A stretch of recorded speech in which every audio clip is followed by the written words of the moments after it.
Yo, what's up, y'all? Today I wanted to talk about defense mechanisms. One of the most prevalent defense mechanisms out there is self-deprecation. What do I mean by that? Self-deprecation is making fun of yourself so that you make fun of yourself first so that people don't make fun of you later on.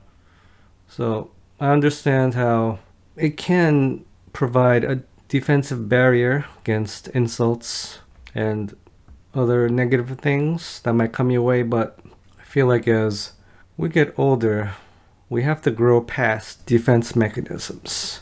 I think one of the most prevalent defense mechanisms in general is that of comedy. So a lot of people handle negative situations by turning it into comedy. The problem is a lot of it becomes offensive. So let's go back to self-deprecation. I hear a lot of women making fun of their height, calling themselves short and stuff, but they're really not that short. A lot of Jenna Marbles, the famous YouTuber, she's like 5'6" or so. She's always calling herself short, but there are always shorter people than her.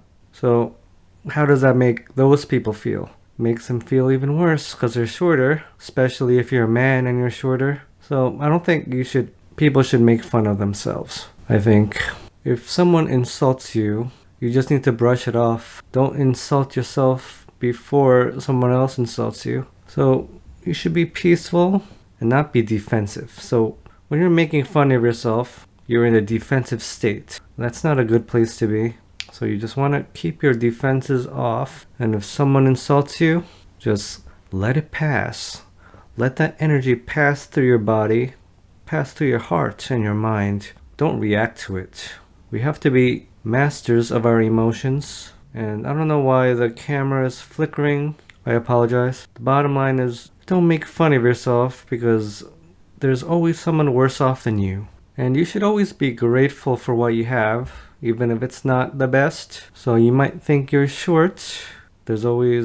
You could always be shorter, and there are always shorter people than you, so you should be thankful that you're not the shortest person on the planet. One of my favorite streamers is Coyote Kaleido. She's kind of retired now, but one thing kind of bothered me. She's big into Splatoon, and she was playing, and she kept saying she wasn't a great player.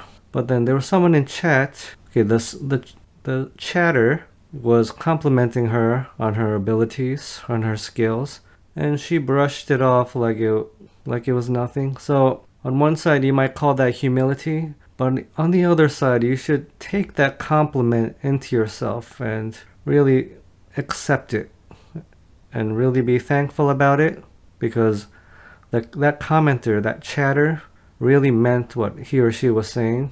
If you think about it, there are actually people who are stuck on C- rank in ranked mode, even though they try their best. Same with other games like Overwatch.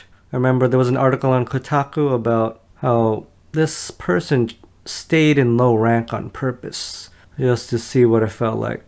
And there are actually people who are always worse than you at video games, so you shouldn't take your skills for granted. Of course, you can always be better, but you can always be worse as well. So I think we should all be thankful for what we have. Well, thank you for joining me on another video. Have a great day.